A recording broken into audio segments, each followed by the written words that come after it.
La parole est à Madame Christine Cloarec de Nabour.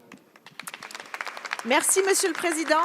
Ma question s'adresse à Madame la secrétaire d'État chargée des personnes handicapées.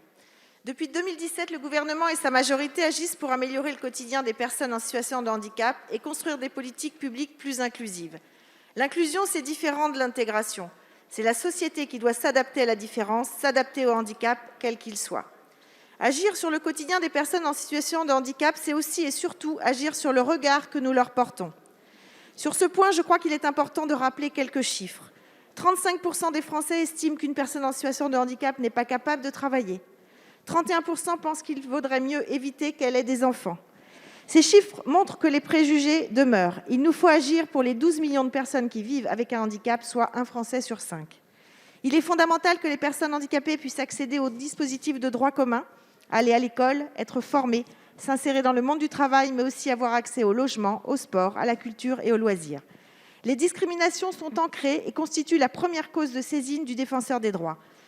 Nous sous-estimons trop souvent la richesse que représentent les personnes en situation de handicap pour notre société et nous font oublier leurs compétences.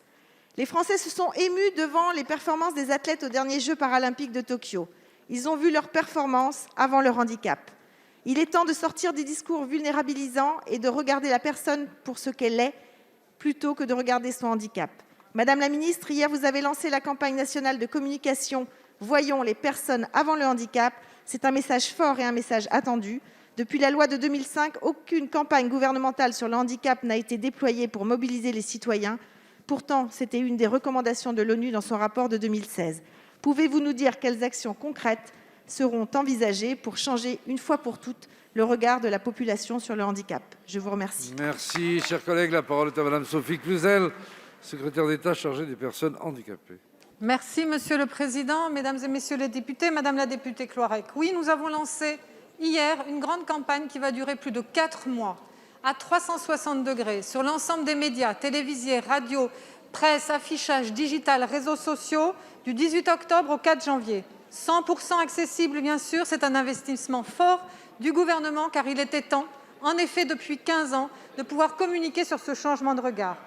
Ce sont des messages simples, positifs, bienveillants, ni compassionnels, ni empathiques.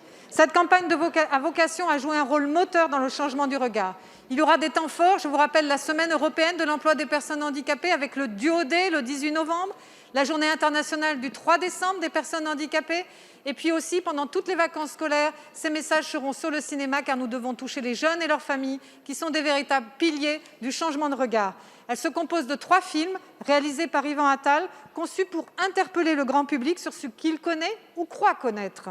Chacun d'entre eux met en scène des situations de la vie quotidienne dans laquelle la relation à la personne se concentre sur ce qui importe vraiment, notre personnalité.